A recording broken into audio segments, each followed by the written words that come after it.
Terima kasih Anda masih bersama kami di Kompas Petang. Saudara Presiden Joko Widodo menilai pertemuannya dengan Ketua Umum Partai Nasdem Surya Paloh bukanlah hal luar biasa. Jokowi sebut masih sering bertemu Surya Paloh. Salah satu yang dibahas adalah soal dinamika Pilpres 2024.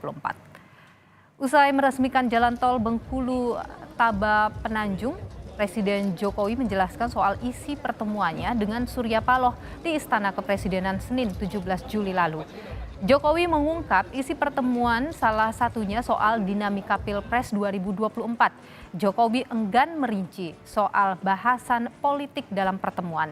Sebelumnya, Surya Paloh mengatakan dalam pertemuan itu Jokowi sempat menanyakan soal bakal cawapres Anies Baswedan.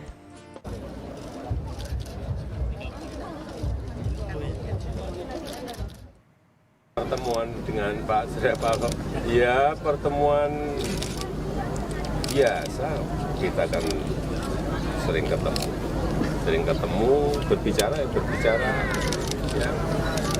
wajar, masa mau tahu semuanya. Ya ada berbicara masalah yang berkaitan dengan kepemerintahan, ada yang berbicara masalah yang berkaitan dengan politik, ada yang berkaitan dengan 2024, tapi kan nggak bisa saya sebut satu persatu secara detail, enak banget.